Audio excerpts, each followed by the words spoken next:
In a world where it seems totally normal to listen to a podcast about the Toronto Argonauts, it's the X's and Argos podcast. Welcome to the X's and Argos podcast, brought to you by Funny Bone Broth. My name is Ben Grant, joined as always by JB. We've got a busy episode for you this week. There's some Argos transaction news, the boatmen making several moves this week. There's also some talk about the potential of moving the CFL season up 3 weeks starting next year. We'll get into that. We've got an amazing interview with new defensive backs coach Joshua Bell. And as a part of Asian Heritage Month, JB's got a really cool piece on former Toronto Argonaut Jung-Yul Kim that you won't want to miss. So the week began with the Argos releasing two players, linebacker and Canadian Paul Kozacek and American offensive lineman Norman Price. The Paul Kozacek thing, I feel a little bit of pain from it because he's yet another Ontario-based player that I was really excited about seeing. I don't know what kind of role he was going to have on the team. You know, I didn't have him projected as a starter. I had him hopefully contributing in a special teams capacity, but he's London born, played for U of T. It would have been really exciting to see Paul on the field for the Argonauts, but alas, it was not to be. He'll, I'm sure, get picked up by another team as a really useful special teams contributor. But I think the signing or the drafting of Trevor Hoyt out of Carleton was probably the writing on the wall, and Hoyt is essentially taking Kozacek's spot as a linebacker and potential special teams contributor. As for Norman Price, this one confused me initially until I started watching film on the rest of this transaction, which was in picking up offensive lineman Jalen Burks out of University of Wisconsin-Stevens Point. It's a D3 school in Wisconsin. And when I watched a few games of Jalen Burks, what I realized very quickly is that Jalen Burks is basically the left tackle version of Norman Price. They're really similar players. They both need some time. They both need to refine their pass blocking. They're both outstanding run blockers with really quick feet for guys of that size. Jalen Burks, 6'5", 305. The difference is that, like I said, Jalen Burks has played left tackle almost his entire career, and Norman Price was almost entirely on the right side. That led to me looking into the Argonauts roster a little bit, and there's so much strength and depth at right tackle. You look at Jamal Campbell, who I project to be the starter at right tackle. He played right tackle at York. He's really only ever played on the right side. He was a backup right guard a little bit in 2019 and then backed up at right tackle and then played the last 11 games of the season at right tackle. Shane Richards spent most of his time at Oklahoma State playing on the right side and got a little bit of action at right guard in 2019. Theron Churchill at Regina was a right tackle. Maurice Simba, right tackle at Concordia. These are all guys that have really only played on the right side of the field and are probably far more comfortable on that side. And so to have Norman Price as well, a guy that really fits on the right, just didn't make a lot of sense for a developmental piece, a guy that you're bringing in to try and get into the lineup down the road. And so Jalen Burks flips over to the left side. Suddenly that's a side that doesn't have nearly as much competition. There is Sage Dockstader, who may come into play next season. But, you know, other than that, it's far more. There's far more room there. Isaiah Cage, Dylan Giffen, I guess Blake Camper, you could pencil in there. I'm not sure what the plan is with Eric Starzala, but he's played more on the left side than the right. But I think that's probably what this move was about. Just replacing a guy that mostly played on the right with a guy that is mostly played on the left to balance things out. So this week, Farhan Laji brought up some interesting information on Sports Cage with DT. A suggestion that maybe the CFL might roll their season back by 3 weeks or more to try and get a lot more spotlight in individual sports betting. Laji looked at Bill C-218, which is the bill that will allow Canadians to have single game betting and get away from the government scam that was having to bet on 3 games, which really is just, as any bettor will tell you, a waste of your money. I mean, the government basically had people having to do parlays without any changing of the juice. And so thankfully, finally, it looks like we're going to get single game betting. And there's a lot of money to be made. I thought Laji did an interesting thing by pointing out that conversations with the XFL seem to have really alerted the CFL to how much money can be made, especially if you're in a downtime. You don't want to compete with the NFL when it comes to betting. Bettors are looking for sports when the NFL is not around. When the NFL is around, they're not looking for anything else. That gives them all that they need. So to move the season back a couple of weeks would just increase the amount of time that they are not competing with the NFL for gambling dollars. And gambling is a huge part of the NFL's popularity. I at first I didn't really understand what it was that would generate more revenue for the CFL, because I kind of looked at it as, well, were they getting a percentage of bets or something like that? But of course, it doesn't work that way. This is more through sponsorship. But what I took from it was more, which I think is a more positive thing, is the increase in eyeballs on the game.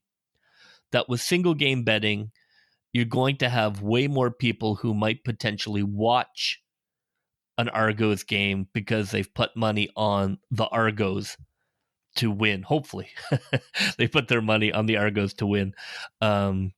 But you're going to get more people watching the game, potentially even more people attending the game, because they have a little action on it, where you just don't have that in Pro Line, where it's a more spread out. You've got 3 games, you need them all to hit. I think that's where it's I'm not just pro gambling. I think it can really increase interest in the team with the ability to just bet on one game. So the part of this I really like is, well, I like the gambling part of it. I think that is a good thing. And I think it will lead to more eyeballs on games, like you said. I also really like starting the season earlier. I think there's some really cool things that can come out of that. Not only do you potentially expose yourself to 3 more weeks in which you can have student-related events, which I think could be a really big thing for, end of year classroom events for elementary schools, for high schools. It's something that's way easier to do than trying to get groups out in September or October when the school year is just sort of starting up and there's not maybe that familiarity that teachers have with students. They don't usually plan field trips for that time of year, whereas May, June, that's the perfect time to do something like this. So I love that side of it. What makes me nervous about it is, does this mean it ends 3 weeks earlier? Some of my favorite memories of Grey Cups are when the weather is just a mess. Something I'm actually kind of excited about with the timing of this year's very late Grey Cup is that we may have snow and wind, and to me, that's CFL football. So I do worry about missing out on those moments if we move the season up 3 weeks, but maybe the trade-off's good enough for me. I love the idea of starting in May, whether you build it around Victoria Day weekend, which is obviously a natural, that you have kickoff on the Monday of Victoria Day weekend. I think that's a fantastic idea. I agree with you completely. If you're trying to, as we've talked about, how important it is to try and have more integration with high school football, having the students in the building is way easier to organize trips and to get people down to BMO to participate. I think that should be a focus of the Argos. The NFL is the Godzilla that we're dealing with here. You really get the NFL stomping around and stomping the CFL out. I've always felt like the CFL playoffs are really in the shadow of the NFL as it starts to ramp up towards its playoffs. I would be very much in favor of trying to get the playoffs in when the NFL is not at full steam. And yes, you would miss out on the occasional Snow Bowl, but if there were a vote, I would vote in favor of it. I think there's far more benefit to this. I think without the sports gambling, I think I still would vote in favor of this. The more I've thought about it, but I think it's an easy decision for the CFL once you bring in the potential. They're talking about an additional $20 million in revenue from a move like this, which to me makes a lot of sense, especially as we know the league seems to be struggling financially. If $20 million might help, then great. If there was only some way we could get this darn bill passed and ready to roll right now.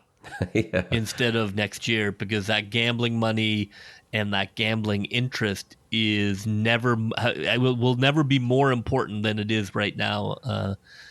I wish there were a way they could get it done for August. This week, I had a chance to sit down with new defensive backs coach Joshua Bell. I was really excited about this interview. I loved watching Bell as a player in Calgary, and of course, his career ended with the Grey Cup win, the Argonauts over the Stampeders in 2017. And he was almost immediately hired as a coach because Calgary knew the value they had in him. He was essentially a coach on the field for his last few years of football. And so as soon as he expressed an interest in retiring, they're like, well, we have an offer for you. And I'm so excited that we now get him here in Toronto. He's just, you could see it from his playing days. He was never the fastest. He was certainly never the biggest, but he was an extremely intelligent player. I loved watching him calculate it there. It reminds me a little bit of what you see from Alden Darby, where he's sort of taking in information and figuring out what the offense is going to do. And then it's sort of a mystery as to how he's there, right when the ball arrives. This is, I think, one of the biggest signings that the Argonauts have made. I'm more excited about him signing as a DB coach than I think probably any other individual positional coach on the staff. And it's a staff I really like to begin with. So here are the highlights of my interview with Coach Joshua Bell. And if you want to see the full video piece, you can find it on YouTube. He's a Super Bowl champion. He's a Grey Cup champion. He is the new defensive backs coach for your Toronto Argonauts. I'm so happy to have Coach Joshua Bell on the show with me today. Coach, thanks so much for joining me to talk some football. Ben, I appreciate you having me on, brother. So let's talk about the structure, I guess. The secondary is so complex now because you've essentially got the Sam Backer thrown into the mix now too. The CFL, all teams are basically playing this sort of pseudo dime defense where you've got your 4-2 and basically 6 defensive backs. How does that break down from a coaching standpoint? Like if you've got a linebacker like Jason Beck, who they decide, maybe he's going to try it out at Sam a little bit, does he suddenly become your guy? How does that work? Yes, they belong to me. It's all yours now. All me. Once you become a dime or a Sam Backer, as we call it, hey baby, you got to go with the cheetahs now. No longer. You got to go with the cheetahs. So those guys. Those 6, I really value being a defensive back coach because we get 6 in the back end. I think it's the toughest job numerically, factually, let me say. Nobody else on the field coaches 6 guys on the field every single play. As outside of coordinators, position coaches, to have 6 guys, to be able to have those guys in the right places, to have success. And that dime position, Sam position, I'm excited to see what happens there. We have a lot of great talent like Chris Humes, Jeff Richards, Shaq Richardson, Robertson Daniel. We have so many guys and a lot of younger guys too that can play the dime for us. It's a good thing we're so virtual right now. I don't know what kind of room you would need to be able to fit 25 DBs in it for film and stuff like that. This is the fact that we're on Zoom is probably extremely helpful, I would imagine. Man, we're going to have to get a little drive-in movie theater for the guys in the DB room. 21, I think at least 21 guys right now with the draft picks. Outrageous the number of guys, but also outrageous the amount of talent in the room too. Yeah. Now, but we've also got some characters. Now, I was looking, I love the DBs. It's probably my favorite positional group to talk to. I've had a number of them on the show over the years, and it's, I worry that they're going to drive you crazy. Is there any chance that they're going to turn your hair gray? I don't believe it could ever happen. I do a pretty good job of blowing my top upstairs with the coaches in the coaches meeting. Saying a lot of outlandish expressions, raising my voice, doing all kind of demonstrative things as a coach.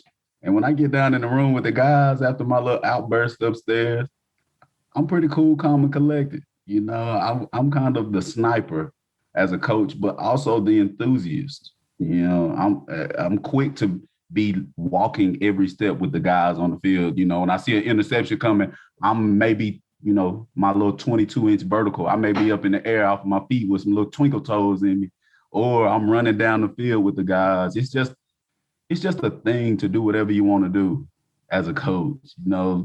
Personalities, talent. Football is just, the most amazing thing in the world, I believe. You played with a couple of these guys, and then you've coached a few of them in Calgary.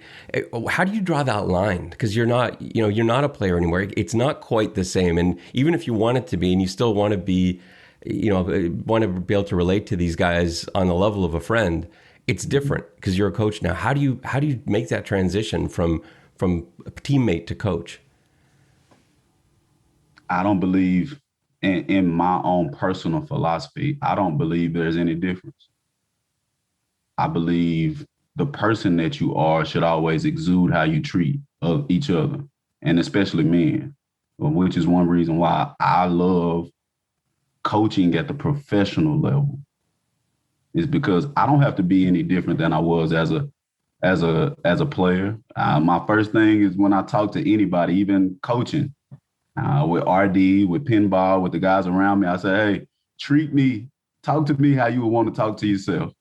Treat me how you would treat yourself, because I'm going to treat you like family. And I can't really associate with people that I don't treat like family. So when I work, I can't take a job if it's going to be work. I cannot coach. I think I'm just a guide or a utensil, and I just do the things that coaches need to do to help win games. But for the most part, how I treat another man, how I love other men, how I try to understand and communicate and listen and then communicate effectively, that's just who I am as a person. That's who I've been as a football player, learning guys' strengths and weaknesses, superpowers, as I like to call them. Learn your guys, your band of brothers. That's what it is. You're a band of brothers. You go to war, you go back to back. You love each other. You don't have to like each other. You might strangle each other a couple times, but you love each other just like brothers. You battle and have sibling rivalry to see who's the best. You have certain roles placed out for each guy in the room. You love each other. You just treat each other with respect, treat each other as men, respect each other's mind. And I mean, nothing changes as a coach. As a player, I did it. And as a coach, I'm doing the same exact thing. I'm listening. I'm giving answers.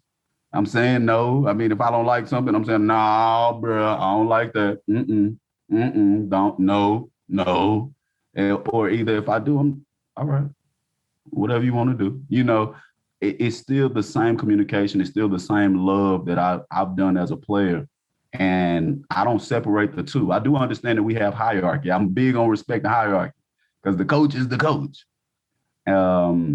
But I believe that it all plays together as one. Let's talk about Shaq Richardson for a second. So he's probably my favorite player on the defense. It's tough between he and Darby. Those guys, watching them together last year for those last few games, man, that was fun. It's just such intelligent football. I know why I love Darby and Shaq. I want to kind of hear from your perspective, because like the way I look at it, no receiver in the CFL wakes up on game day and thinks, oh, good, I'm going up against Shaq tonight. And I love that about a player on my team. That's something that I'm happy to have. And so that's what I like about a player like that. And I feel similarly about Darby. He's got that sort of calculating thing. And both guys are so much smarter than I think they're given credit for. The stuff they do on the field, so much of it is up here, and I don't know how much that gets highlighted. What do you love about Shaq? Because I know you've talked about how you love him as a player. Now, I love Shaq because first off, he gang, bang, bang, bang. You hear me? Bang, bang, bang. Like, that's Shaq, right? That's my dog. I have been in the foxhole with him. I know he's going to lay his body on the line. I know what his body looks like after going to war in the game. So I love Shaq, his intensity, his preparation, how he keeps his body right, not only for the football field, but also for the ground. You know, he stays together. He stays fully enthused about football. He's gonna always work well with his teammates. Like you said, he has the girls at home, so he knows how to communicate. You know, as a daddy, he knows how to communicate. But Shaq is gonna give you everything, man. His passion, his love for the game, his intensity, and he's an enforcer now. Now, my boy Shaq. Without Shaq Richardson, I would not be a coach today. And a lot of people don't understand that, but I would not, and I would not be the coach I am today in this position that I am, the coach double blue, without Shaq Richardson. And that's one reason why I love him. Everything that he's done for himself to get himself to the development in his career he is right now, but also everything that he's done for me to get me to this point in my career. That's one reason why I love him. And I hope we can get about 7 or 8 this year playing in the season, no matter how many games we play. Darby is kind of like my man crush. He's sort of my man crush now. I used to watch Darby play early in his career. Early, I want to say 17, 18, I was watching him. And I used to walk up on Brackenridge when we used to play against Toronto. Hey, Brack, come here. Hey, because I love Brack. I used to watch Brack all the time when he played in SAS. He was like my big brother of free safeties. So if I saw Brack do something, I wanted to take my 175 pounds and try to do the same thing. You know, if I saw Brack saw somebody in half, I wanted to saw somebody in half to destroy him. So I used to ask him about Darby. I'm like, hey, man, I see Darby playing a lot of different positions. You know, how smart is he? What's his brain like? You know, I know either he can't play or he's smart enough to play anything and everything. So like Brack, and Brack was like, man, he can do it all, Bill. He can do it all. Like he knows the game. He can play the game. And so from that, I had a man crush on him. I just kept watching him. And then this year, signing as the coach, he's one of the first guys I reach out to and say, hey, Darby, me and you, baby. Me and you are now the quarterback of the defense, quarterback of the secondary. And I kind of, you know, just as Arbuckle is on the other side, but then Whitty gives him a little security. I have a whole lot of security in Darby, a lot of it. You look at those two guys, and the way I see it, and I know this is not, it doesn't mean anything because I'm not out there coaching, but like I look at Darby and I think he's the best free safety on the team. I look at Shaq and I think he's the best boundary corner on the team. But I know that putting together a depth chart isn't always as simple as that. You know, there could be situations where where we see Darby playing corner and where we see Shaq playing Sam. There's all sorts of flexibility there. How do you build a depth chart? Like what's the one position where you say, I gotta lock down this. I definitely need a stud at this position. Is that how you do it? Do you build from there? How do you assemble these guys? Okay. Just because I'm talking to you, Ben, I'm gonna give you a little recipe. Let's see if we give you a little scoop real quick. All right, let's see. And they say don't give them the playbook because if you give them the playbook, then they know what to do. But I'm going to give it to you. I believe the 3 most important positions in the back end are free safety, boundary half, field half. Just for camaraderie. The depth chart, it's hard to put a depth chart together. Thinking about guys, I've watched on film, but I've never seen how they play together. And I think when you put a depth chart together, you put it together in the beginning just because you want to put guys on paper and put them in position. But then when you get to the season, to put a starting depth chart together, it's about how those guys fit in those pieces together. So you want to see how he plays with the guy to the right and to the left of him. If the Sam and free safety or the Sam or Dom and the field half can't get along and they can't communicate properly, but they're the best 3 athletes on the field, then you put them somewhere else.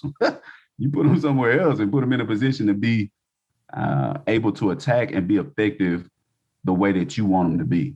The depth chart is hard. You look at guys' skill sets and their ability, hips, feet, you know, once again, the superpowers. If a guy really has great vision, or he has great ball skills, you may want him to be in a position where he's going to get more balls. You know, just you want to put guys where they play well, where they feel good, and where they're confident. And then if they learn football and they're passionate, and then they can just go attack everything. We got a lot of talent, like you've said a couple of times, in this defensive secondary. I'm nervous that you're not going to have time.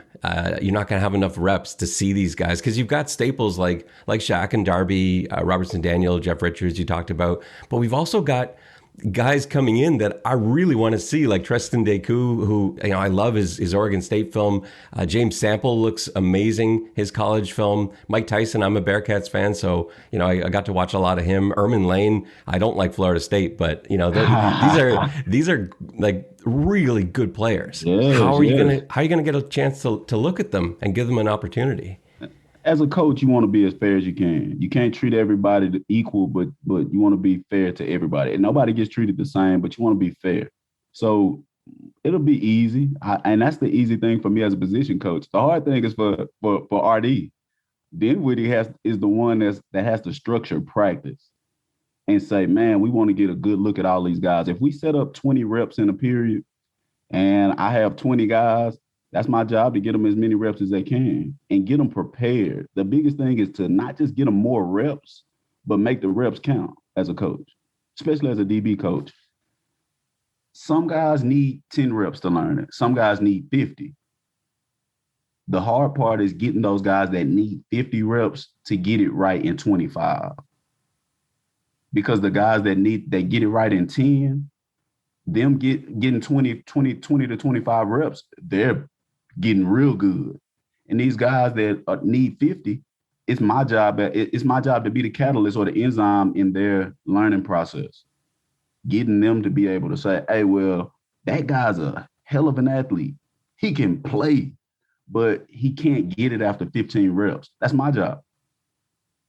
If I got to get a guy from 50 down to 25 reps, I have to be able to speak the language of his mind. Speak the language of his mind, get him to understand what we all understand at maybe 10 reps. With some guys at 10 reps and he's at 50, get that gap to close to where now you got a guy he can understand at 15 reps, but he started at 50.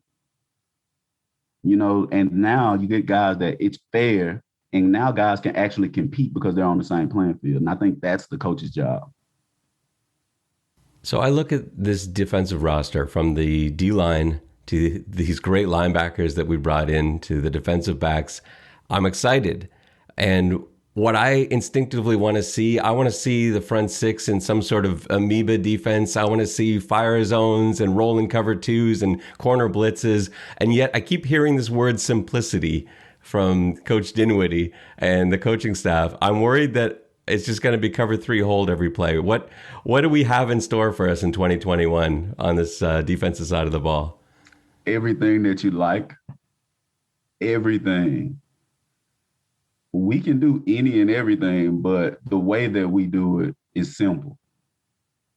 Doesn't mean that we're going to run one coverage. It just means that we won't use 100 words to speak one coverage, as opposed to other coaches will be, they think football is trigonometry. And that's why they're not having success. You know, some coaches are old school and realize you got to adapt with the times. We live in a technology time period where guys text all the time instead of pick up the phone and call. You got to make it short. You got to keep it short and simple. So we're going to be simple and quick on defense, but guys are going to be attacking, and we're going to do a lot of different things. We're going to be speaking with Coach Young. We're going to be able to do exactly what you think of, everything that you spoke of. We're going to be able to do that and more and still keep it simple. Well, that is definitely some exciting stuff to look forward to. And if the team can bring half of the intensity that you bring to everything you do, I think we're going to be absolutely fine. So I can't wait to get the season started. Coach, thanks so much. You've been really generous with your time. I really appreciate you talking some football with me today. Hold on, Ben. I don't get to ask questions on the podcast? You can, if you want to host, you're welcome to. You can be a guest host. What do you have? Oh, okay. Now, since this is I'm just coming to Double Blue now, and I get to be on the podcast with Ben. Now, Ben, I need some history, some facts. I need something to chew on, double blue history, or something you can give me, at least a fun fact tidbit that you got that most people don't know. I don't know if I can give you something that most people don't know because those are the things I try to talk about. But let me tell you something that got me excited about football and why I am an Argos fan. It goes back to my childhood. I was born in Toronto, but I didn't grow up aware of the Argos very early on. I was actually a Bengals fan first, and then in the early '80s, a young man named Conridge Holloway came to town. This exciting quarterback, and he swept the city like you wouldn't believe. And as a 6-year-old kid, I got caught up in this. And I remember not even knowing that Toronto had a football team. You know, I was a Bengals fan. I was an NFL fan at the age of 6. It was what there was. And then I'm like, hang on a second, wait, we've got a team? And then I remember going to a game and seeing Conridge Holloway out there and just the presence he had and this thought that the entire stadium, when he went out on the field, we felt like we had a chance to win. And that was magical. And anyone that went through the 80s as an Argos fan remembers how impactful Conridge was. There were other eras too. You know, there was the Doug Flutie Grey Cup era, absolutely, the Raheem Ishmael and Pinball. You know, he's the man. But right. There was something special about Conridge Holloway. And there are so many other factors that we can tie into that too. You know, a black quarterback starting, a guy that was turned away in the NFL, and here suddenly he's given an opportunity because it was an organization that had some sense. And they said, yeah, you can play quarterback. I don't care what color your skin is. Go play quarterback. And he did. And he was amazing. And he was an inspiration for an entire generation. And that is who got me hooked into football. That's the only Argos trivia you need to know. Yeah, see, that's what I wanted right there. That's what I wanted right there. And right there is why I love being part of Double Blue, bro. That is the reason why I love being part of Double Blue, because you can feel that energy from the top: Pinball, Dinwiddie, McAdoo, J-Jack, Marcus, Glenn, all the way top down. You can feel that same energy, that same love, and that same passion, man. And I'm truly happy and privileged to be a part. Thank you so much. Joshua Bell, coach of your Toronto Argonauts defensive backs. That was such a fun interview to do. I'm really glad that I got a chance to sit down with another JB in Joshua Bell. Yeah, I was really excited about his interest in having, really creative defenses and throwing different looks, whether it be the amoeba or the zone blitzes. We've talked about how it's a veteran team and a team that has the capability of really being an exotic defense. And I was really excited to hear that he was on the same page as us, or that we're on his page, I should say. It's a relief to me to hear that word simplicity that we've heard sort of bandied about over the last, I guess, year and a half now, doesn't mean the defense will be simple, but rather it's the way in which things are communicated that has been simplified. And I'm all on board for that. May is Asian Heritage Month in Canada, and I wanted to look at an Argos connection to it.